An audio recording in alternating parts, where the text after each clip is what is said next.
Kemudian Habib adalah cucu Nabi. Ini persis Sinterklas. Begitu itu bagaimana pertemuan antara sosial, budaya, marketing, industri, kepentingan kapital, kepentingan politik, dan lain sebagainya.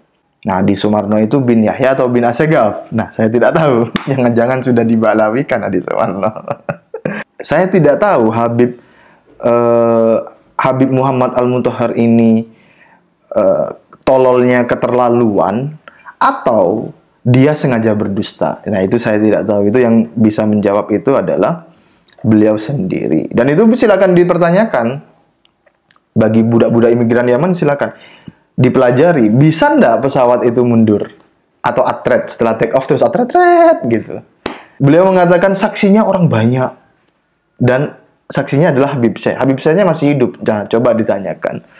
Assalamualaikum warahmatullahi wabarakatuh. Di video ini saya mau santai-santai saja menjelaskan beberapa hal, dan sepertinya ini akan menjadi video yang panjang. Objektif dari materi hari ini adalah satu, apakah yang dikatakan dalam kurung kalimat orang tua, pejabat, kiai sepuh atau wali pasti benar? Mengapa mereka mengatakan menulis itu? Dua, apakah yang sudah suhroh wal istifadah atau masyhur atau mapan dianut maka pasti benar? Tiga, bagaimana proses atau engineering ketidakbenaran masyhur di tengah masyarakat dianggap sebagai suatu kebenaran? Yang keempat, bagaimana memahami dan meneliti bahasa untuk mengevaluasi anggapan benar tentang sesuatu? Kita masuk slide pertama. Apakah orang tua, wali, pejabat, kiai sepuh, ulama-ulama terdahulu itu pasti benar? Atau nanti ulama masa depan pasti benar? Inilah yang harus kita pahami, bahwa tidak pernah seluruh ilmu berkumpul pada satu sosok. Saya memberikan dua contoh di sini, yaitu Nabi Muhammad itu pernah salah kepada petani kurma. Teman-teman bisa membaca kisahnya di islami.co, kisah Nabi Muhammad yang pernah salah kepada petani kurma. Jadi secara mudahnya, sederhana, Nabi Muhammad itu mengomentari atau memberi saran kepada petani kurma. Kemudian petani kurma itu menjalankan apa yang dikatakan oleh Rasulullah. Setelah dijalankan, loh kok malah rusak jadinya. Kemudian dilaporkan kepada Rasulullah, dan Rasulullah mengeluarkan sebuah kalimat yang masyhur kita ketahui, yaitu antum a'lamu bi amri dunyakum. Kalian lebih mengetahui urusan dunia kalian. Jadi Rasulullah itu pernah salah kepada petani kurma. Dengan demikian bisa kita simpulkan petani kurma itu lebih alim daripada Rasulullah pada bidang pertanian kurma. Contoh yang kedua adalah bagaimana Imam Malik itu menjawab bahwa beliau tidak mengetahui jawaban dari pertanyaan yang diajukan oleh masyarakat. Seingat saya beliau sangat sering beberapa kali atau sangat sering mengatakan la adri, aku tidak tahu. Urusan itu tidak saya ketahui jawabannya. Atau di sini la uhsinuha, aku tidak mengerti masalah itu dengan baik. Jadi dari dua contoh ini kita dapat memahami bahwa sebaiknya kita tidak mengkultus individukan seseorang, bahwa kalau seseorang itu berkata karena dia yang berkata maka pasti benar. Tidak begitu. Ini juga membatalkan pikiran-pikiran dan ucapan-ucapan yang mengatakan, oh berarti kamu merasa lebih alim daripada Imam Syafi'i, berarti kamu lebih alim daripada ulama-ulama terdahulu. Loh ya, bisa jadi. Karena kan ilmu itu berkembang, bertumbuh, dan mereka juga tidak maksum dan tidak mengetahui seluruh ilmu. Ya contohnya sudah saya berikan ya, Imam Malik juga mengatakan la adri, saya tidak tahu. Slide berikutnya adalah bab language is not reality, map is not territory. Sebagai contoh di sini saya membawakan kasus Juanda International Airport Surabaya. Coba eksperimen tanya kepada orang-orang tanpa googling bandara Juanda itu di mana. Cukup tanya begitu, jangan lebih, lalu lihat apa yang dikatakannya. Eksperimen ini telah saya posting di video lain sebelumnya, itu lebih lengkap penjelasannya di situ. dan saya sajikan juga di slide eksperimen yang saya berikan di video sebelumnya. Jadi apakah Juanda International Airport itu di Surabaya? Ternyata Bandara Juanda itu adanya di Sidoarjo, bukan di Surabaya. Mari kita bahas hal ini lebih detail lagi. Bandara Juanda di lokasi pasti benarnya di Surabaya atau Sidoarjo? Kita tahu jawabannya sekarang bahwa lokasi pasti benarnya dia berada di Sidoarjo. Lalu mengapa dalam komunikasi sosial kita berkata Bandara Juanda Surabaya bukan Sidoarjo? Bahkan di website resmi JIA, Juanda International Airport disandingkan dengan Surabaya, bukan Sidoarjo. Apakah institusi Bandara Juanda Surabaya melakukan kesalahan?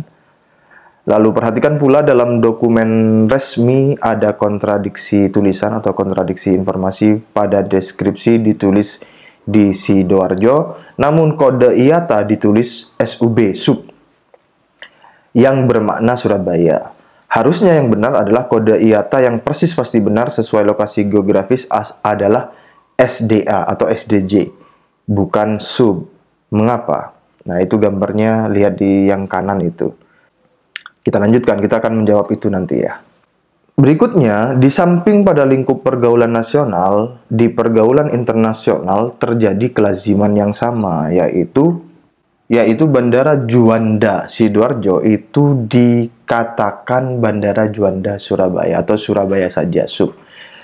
Nanti kamu coba ke bandara dan cek kata yang digunakan di papan pengumuman di papan pengumuman flight. Mereka menggunakan kata Surabaya atau Sidoarjo dan Jakarta atau Tangerang. Cek juga di dokumen-dokumen resmi penerbangan. Teman-teman kalau mau beli tiket pesawat ya, itu tidak bisa dan memang tidak ada. Kamu berkata, misalnya kamu di Taiwan, terus kamu bilang, saya mau beli tiket Taiwan Sidoarjo. Itu nggak ada. Yang ada adalah Taiwan Surabaya. Dan yang dimaksud adalah Juanda Sidoarjo. Begitu pula ketika misalnya kamu ada di Paris dan ingin ke Jakarta, kamu akan mengatakan, saya mau beli tiket pesawat Paris-Jakarta. Dan yang dimaksud adalah CGK, di mana CGK itu secara geografis teritorial berada di Tangerang, bukan Jakarta. Kalau yang benar, kita akan berkata, saya mau beli tiket pesawat ke Tangerang. Itu benarnya begitu. Itulah yang terjadi di pergaulan sosial, baik dalam skup nasional maupun internasional.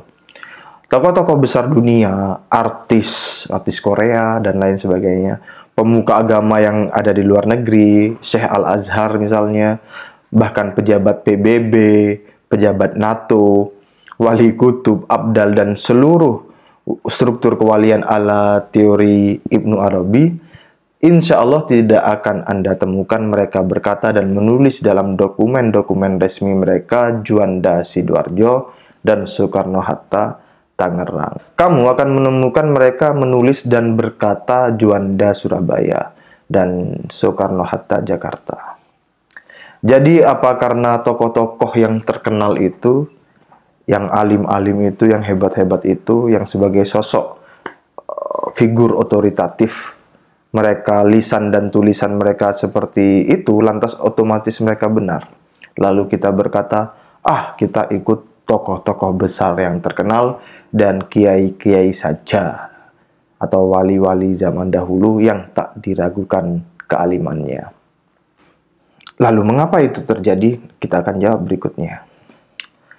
Inilah yang harus kita perhatikan, bahwa penyematan kata Surabaya pada Juanda International Airport di website resmi Bandara Juanda itu adalah bahasa pergaulan sosial yang fungsinya yang digunakan lebih mengutamakan fungsionalnya, fungsi komunikasinya, fungsi sosialnya supaya efektif dan efisien di dalam berkomunikasi.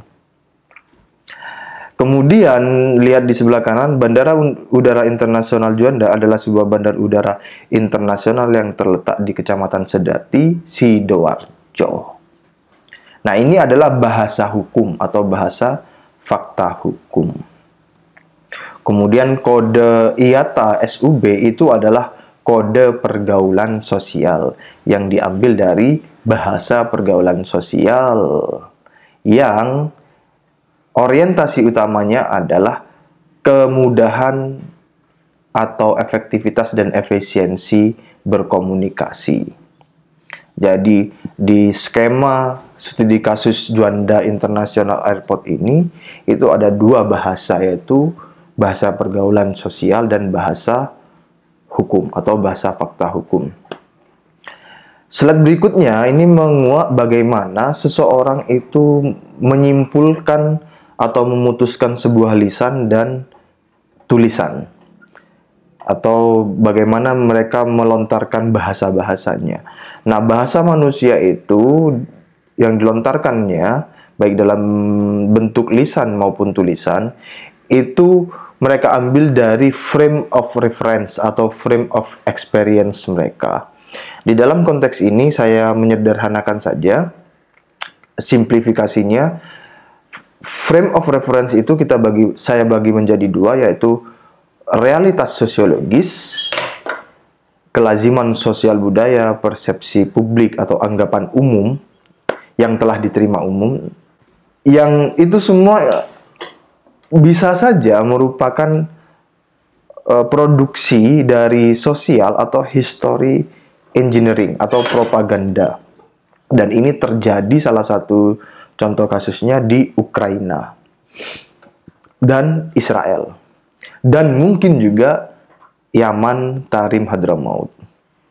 Kenapa saya mengatakan mungkin? Karena yang tahu pastinya Kiai Haji Imaduddin Usman dan mungkin Dr. Profesor Menahem Ali tentang ini. Kemudian juga realitas sosiologis itu dibangun juga melalui sub berupa keyakinan non-verifikatif, yaitu mung yakin-yakinan terus ditelan begitu saja. Contohnya apa? Contohnya sebuah belief yang mengatakan banyak anak banyak rezeki. Kalau perempuan nyapunya tidak bersih, nanti suaminya berkumis. Atau kalau anak perempuan duduk di tengah pintu, nanti akan susah jodoh. Atau kalau orang itu bangunnya ke siang hari, maka rezekinya di patuk ayam. Apakah itu benar? Kemudian frame of reference yang kedua adalah realitas data atau fakta hukum.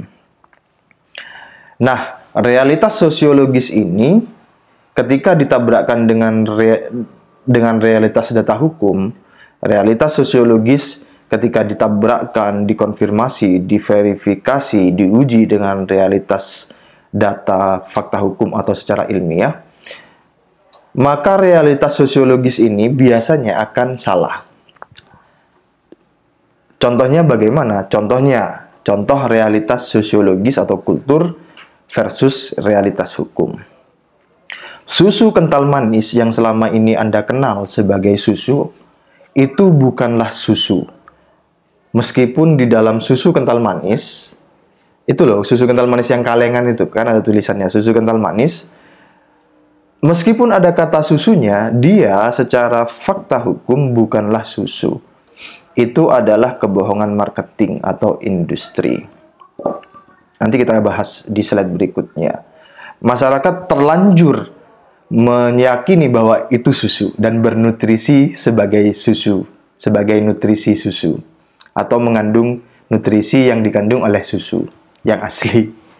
Kemudian Santa Claus, apakah itu benar? Tidak, Sinterklas itu fiktif. Ini juga akan dibahas berikutnya. Kemudian bagaimana frase sekolah madrasah? Ini adalah redundan makna. Madrasah itu ya sekolah, tempat belajar. Sehingga sekolah madrasah itu adalah pengulangan yang tidak perlu. Ya secara bahasa itu juga keliru. Kemudian Habib adalah cucu Nabi. Ini persis Sinterklas. Konstruksinya juga persis itu seperti Sinterklas. Kemudian di dalam pidato, kalau kamu itu mendengar orang berpidato atau ceramah mengatakan, saudara-saudara yang saya hormati, yang saya cintai. Apakah kata-kata saudara-saudara itu dalam frame of reference sebagai bahasa sosial atau bahasa hukum? Tentu saja maksudnya adalah bahasa sosial. Bahasa sosial, filosofis, ideologis. Kita saudara sesama Muslim, saudara sesama bangsa Indonesia. Bukan dimaksudkan sebagai saudara sebagai sebuah fakta hukum bahwa kita memiliki ayah dan ibu yang sama secara biologis. Nah, ini adalah salah satu pattern dari plesetan. Orang berkata saudara-saudara, yang dia maksudkan adalah bahasa sosiologis, kemudian yang kita yang mendengar menyikapinya dengan bahasa hukum. Kemudian kita berkata, loh, saudara-saudara apa? Sejak kapan? Sejak kapan? Jadi ingat topik asik apa gitu. Sejak kapan? Sejak kapan ayah ibu kita sama? Nah, itu adalah plesetan tuh. Orang bermaksudnya pada bahasa sosiologis, kita sikapi, kita patahkan itu, atau kita alihkan itu, plesetkan itu ke bahasa hukum. Nah, diplesetkan. Sejak kapan? Itu yang paling rajin mengerosting itu TIJ itu. Kemudian juga ada di kultur Madura ada kata ongke dan toron. Ongke itu naik, toron itu turun. Dua kata ini digunakan untuk mengartikulasikan mobilitas geografis atau lokasi geografis dan ekonomi dari Madura ke Surabaya atau ke Jakarta atau kota lainnya. Itu disebut ongke. Kalau toron dari Surabaya atau Jakarta ke Madura. Nah, secara psikologis mereka menggambarkan itu, kemudian diartikulasikan dalam bahasa ongke dan toron. Nah, ongke dan toron ini bukan berarti diorientasikan terhadap kemajuan atau kemunduran kebudayaan, tetapi lebih pada berorientasi pada naik turunnya intensitas ekonomi yang berada pada geografis tertentu. Aktivitas ekonomi yang berada pada geografis tertentu. Kira-kira begitu ya. Ini insya Allah akan dimengerti oleh AADJ dan Gus Muhammad Ali Rahman dari Arah Channel 9. Ini dulu jamak digunakan oleh masyarakat Madura. Namun di zaman-zaman sekarang saya kurang paham apakah kata ongke dan toron itu masih digunakan atau tidak. Nah, kesalahan-kesalahan itu bukan mutlak sebuah kesalahan apabila berada di realitas sosiologis. Tetapi begini, continuity kesalahyakinan, saya tidak menggunakan suudon ya. Continuity kesalahyakinan yang diwariskan dari generasi ke generasi, maka jadilah zombifikasi makna atau zombifikasi persepsi anggapan. Karena memang di arena sosiologis dia lentur sekali, sebab yang diutamakan adalah efektivitas dan efisiensi komunikasi, bukan ketepatan data atau realitas hukum. Nah, ditolerir berlarut-larut dari generasi ke generasi, maka jadilah ia dianggap kebenaran. Karena, tanda kutip, biasanya begitu. Untuk mempermudah komunikasi karena, tanda kutip, biasanya begitulah yang ada di memori publik, maka terpaksa digunakan yang biasanya begitu di pergaulan sosial, karena yang biasanya begitu dinilai tidak fatal, oleh karenanya dibiarkan. Hingga nanti ada keadaan spesifik tertentu yang menuntut kebenaran dan kepastian hukum atau ilmiah, maka butuh ditegakkan kebenaran hukumnya, fakta secara presisi dan pasti. Sebagaimana pada contoh sebelumnya, yaitu Juanda Surabaya, itu dibiarkan begitu saja karena sebagai bahasa sosial, alat bantu komunikasi. Namun ketika dibutuhkan kebenaran dan kepastian hukum di dalam pembagian APBD atau APBN, maka Juanda Surabaya, maka Juanda itu masuk ke teritori Sidoarjo. Tidak bisa dia, karena surah wal istifadoh Juanda Surabaya, kemudian wali kota Surabaya mengklaim Juanda itu berada di teritori geografis Surabaya.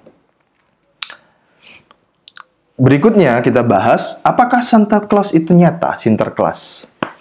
Pada 2021, dikutip dari The Independent yang mengutip berita media Italia, Uskup Antonio Stagliano dari Keuskupan Roma di Sisilia, Italia, mengatakan selama festival keagamaan bahwa Sinterklas tidak ada.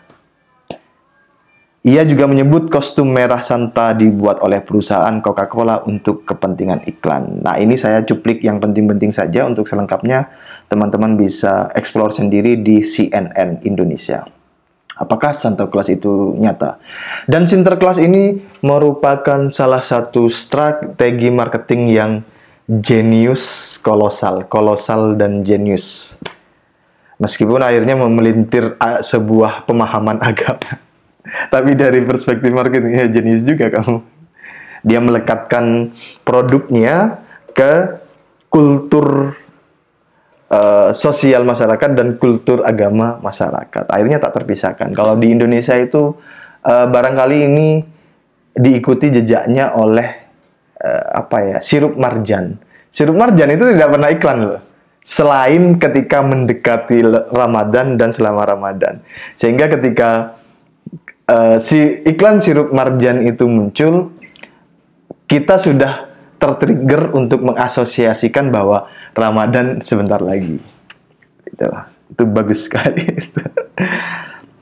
Kemudian ini juga tipu-tipu susu kental manis. Nah, itu seperti Indomilk, Enak, dan lain-lainnya. 5 atau 10 tahun yang lalu, produk ini masih dilekatkan sebagai susu kental manis di kemasannya.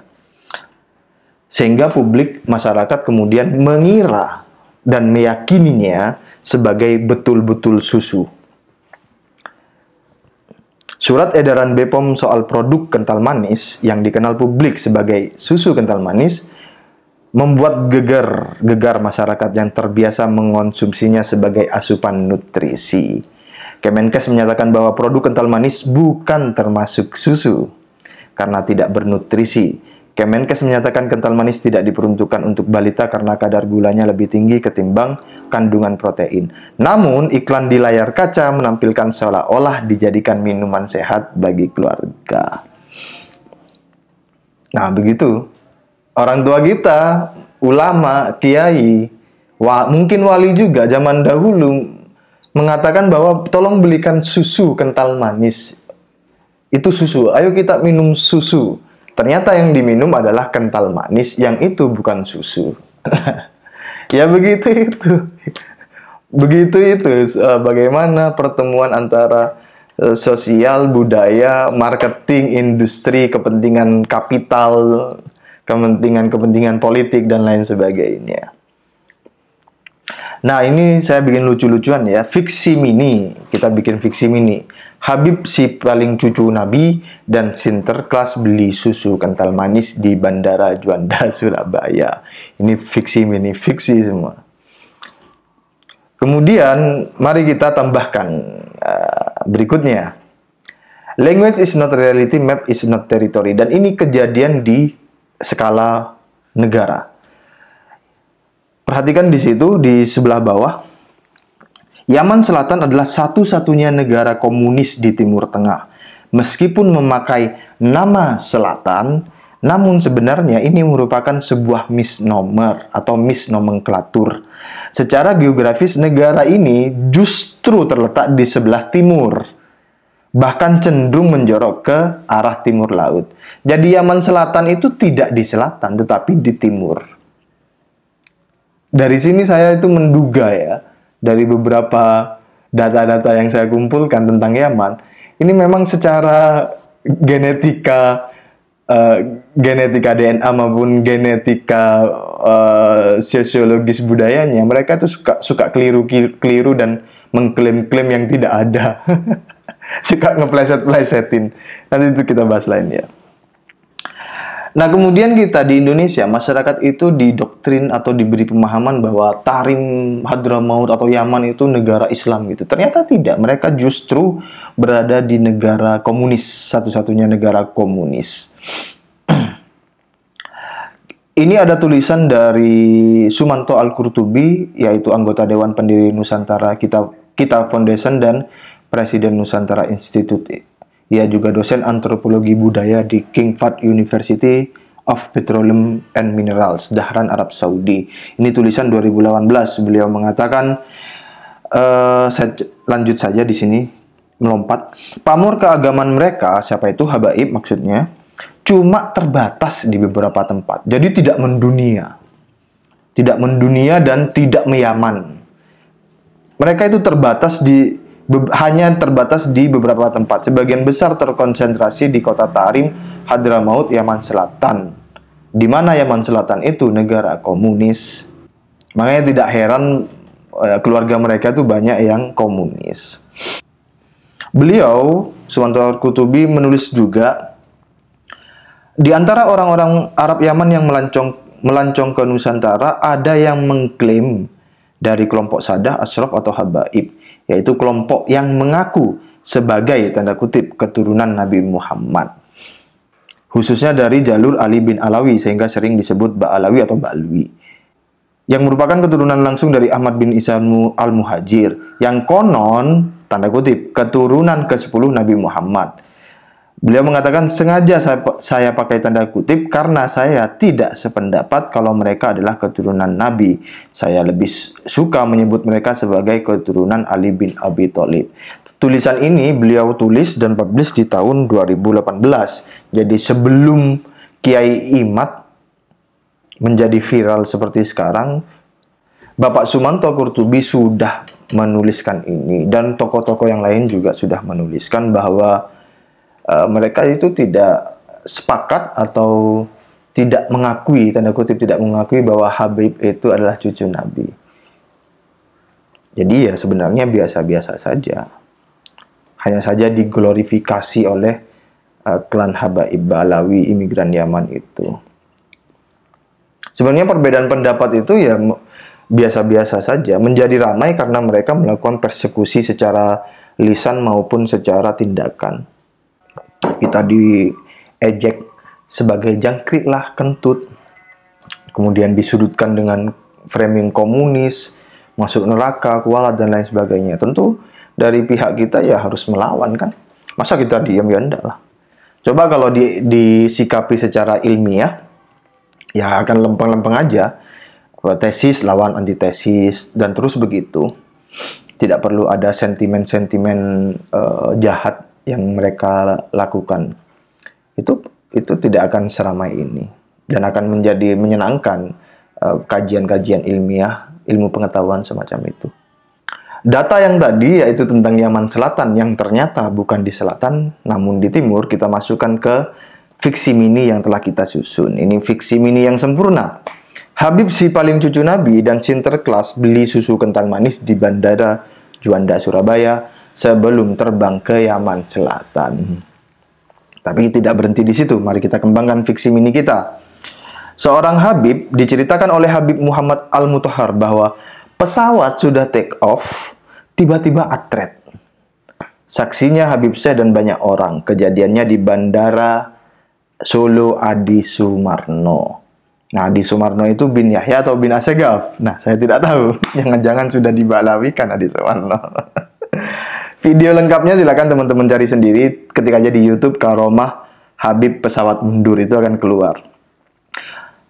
Apakah pesawat yang sudah take off itu bisa atret? Nggak ada itu. Saya tidak tahu Habib Muhammad Al-Mutahhar ini tololnya keterlaluan atau dia sengaja berdusta. Nah, itu saya tidak tahu. Itu yang bisa menjawab itu adalah beliau sendiri. Dan itu silakan dipertanyakan. Bagi budak-budak imigran Yaman silakan dipelajari. Bisa nggak pesawat itu mundur? Atau atret setelah take off terus atret gitu. Dan ini Habib Muhammad Al-Mutahhar ini mengatakan mohon maaf. Beliau mengatakan saksinya orang banyak dan saksinya adalah Habib Syekh. Habib Syekhnya masih hidup. Jangan coba ditanyakan. Jadi nanti kita tidak perlu mencari kitab sezaman atau video sezaman karena saksi peristiwa itu, peristiwa pesawat Atret itu, pesawat yang sudah take off kemudian Atret, saksinya masih hidup, Habib Syekh namanya. Silakan ditanyakan oleh budak-budak imigran Yaman. Meskipun saya tahu jawabannya itu pasti tidak mungkin. Nah, data tadi kita susun menjadi fiksi mini yang bukan main. Habib si paling jujur Nabi dan Sinterklas beli susu kental manis di Bandara Juanda, Surabaya sebelum terbang ke Yaman Selatan. Setelah pesawat terbang, tiba-tiba pesawat yang terbang itu Atret karena geromah Habib Ahmad Az-Zegaf. Peristiwa itu disaksikan oleh Habib Syekh dan banyak orang. Katanya, kisah ini diceritakan oleh Habib Muhammad Al-Mutahhar. Ini adalah fiksi mini yang tidak hanya sempurna, tetapi bukan main. Terima kasih. Wassalamualaikum warahmatullahi wabarakatuh.